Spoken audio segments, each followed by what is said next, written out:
నమస్తే. నేను మీ కుప్ప పద్మిని. ఇన్నాళ్ళు మీ సపోర్ట్‌ని నాకందిస్తూ, మీ ప్రేమని నాకందిస్తున్న ప్రతి ఒక్కరికి కృతజ్ఞతలు.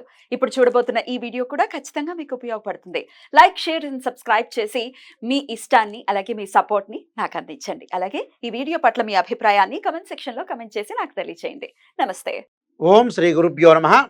క్రోధినామ సంవత్సరంలో మేషరాశి వాళ్ళ యొక్క గ్రహగమన గతులు ఏ విధంగా ఉన్నాయి, గ్రహ సంచార విషయం ఏ విధంగా ఉందో ఒకసారి ముందుగా తెలుసుకుందాం. ఇక్కడ క్రోధినామ సంవత్సరం అంటే క్రోధం కలగటం, జనాల్లో మార్పులు. అంటే ఈ క్రోధినామ సంవత్సరంలో ముఖ్యంగా మనకి ప్రభావాది సత్య సంవత్సరాల 38వ నామ సంవత్సరం, అలానే కలియుగంలో 5125వ నామ సంవత్సరమే క్రోధినామ సంవత్సరం అంటారు.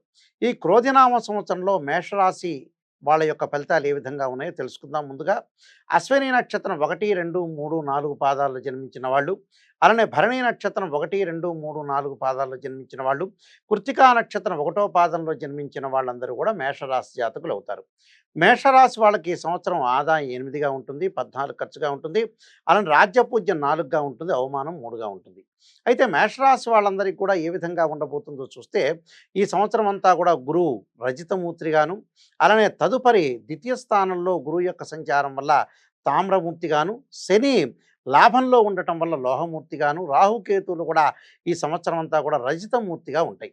అయితే ఇక్కడ మేషరాశి వాళ్ళకి ఎలాంటి ఫలితాలు ఏ విధంగా ఉండబోతున్నాయో మనం ఒకసారి చూస్తే, ముఖ్యంగా మేషరాశి వాళ్ళందరికీ కూడా మన గ్రహగమన గతులు స్థితుల యొక్క విషయాన్ని మనం ముందుగా పరిశీలన చేస్తుంటే, ఏప్రిల్ 30వ తారీఖు వరకు గురువు మేషంలో సంచారము, అలానే ముఖ్యంగా మే 1వ తారీఖున ద్వితీయ స్థానంలో గురువు యొక్క సంచారం, వ్యయ స్థానంలో రాహు, ఏకాదశ స్థానంలో శని యొక్క సంచారం, అలానే షష్టమ స్థానంలో కేతు యొక్క సంచారం, అలానే రవి, బుధ, శుక్ర గ్రహాలు 30 రోజులతో పాటు ఒక రాశి నుంచి మరొక రాశికి మారటం, కుజుడు 45 రోజుల పాటు మారుతూ ఉంటాడు.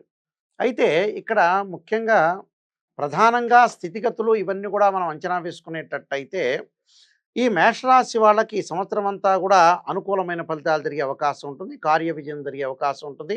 ప్రధానంగా అధికారుల చేత కొంత ఇబ్బందులు, అలానే భయము, విరోధం కలిగజేసే అవకాశాలు బాగా ఎక్కువ మెండుగా ఉంటాయి.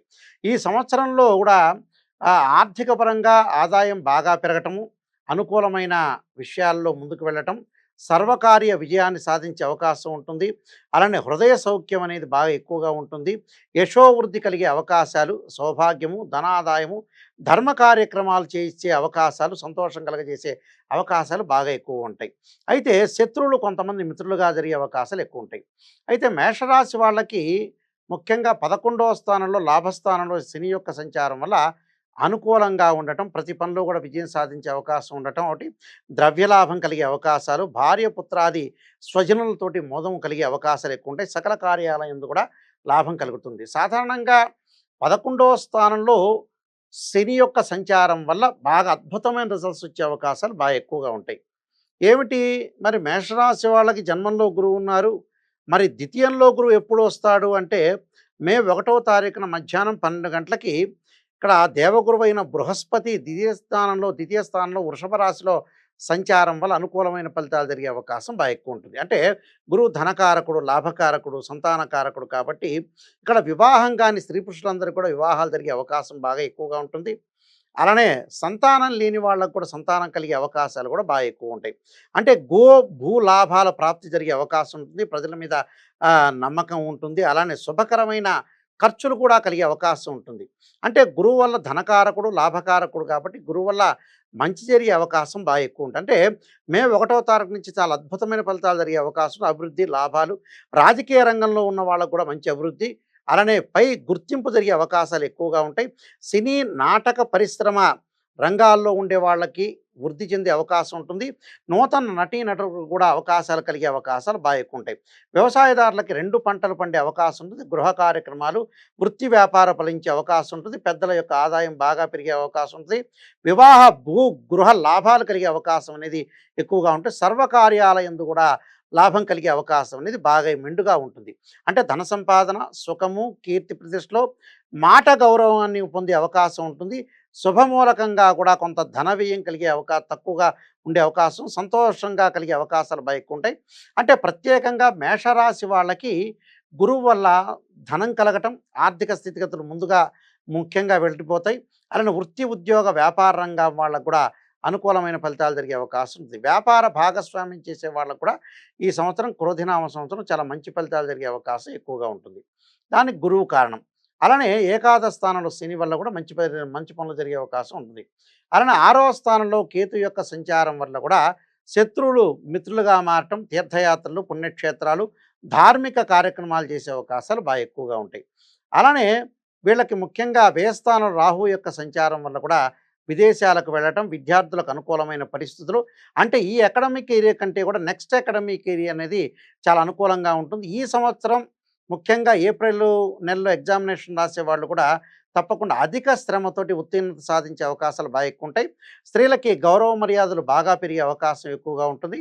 తన పని తను చేసుకోవాలి, తన కుటుంబాన్ని ముందుకు తీసుకున్న వాళ్ళని ఒక ఉద్దేశంతో ముందుగా ముఖ్యంగా మంచి విషయాలకి, అంటే పాత రోజుల్లో ఏదైతే ఆగిపోయినాయో, అంటే ఉద్యోగం కానీ, వ్యాపారం కానీ, అలానే చదువు కానీ ఈ సంవత్సరం కొనసాగించే అవకాశాలు బాగా ఎక్కువగా ఉంటాయి. కాబట్టి ఈ సంవత్సరం అంతా కూడా మేషరాశి వాళ్ళకి మరి 8 ఆదాయం 14 ఖర్చు ఉండటానికి కారణం ఏంటి నాయకంటి గారు, మీరు ఇలా చెప్తున్నారని చెప్పేవాళ్ళు కూడా చాలామంది ఉంటారు. అయితే ద్వితీయ స్థానంలో గురువు ధనాన్ని ఇచ్చేవాడు. ధనాన్ని, గౌరవాన్ని, సంతానాన్ని, వివాహాన్ని చేసేవాడే ఇక్కడ గురువు. అంటే 2, 5, 7, 9, 11 స్థానాల్లో గురువు ఉంటే మంచివాడని, అలానే 3, 6, 11 స్థానంలో శని ఉంటే మంచివాడని చెప్పబడింది శాస్త్రంలో. అప్పుడు శని, గురువు 2 గ్రహాలు అతి పెద్ద గ్రహాలు అనేవి కూడా చాలా అనుకూలమైన ఫలితాలు ఉంటాయి. కాబట్టి కొంత శుభ కార్యక్రమాలకి మాత్రమే ఖర్చు అనేది బాగా పెరుగుతుంటుంది. అంటే ఆదాయం బాగా పెరుగుతుంటుంది.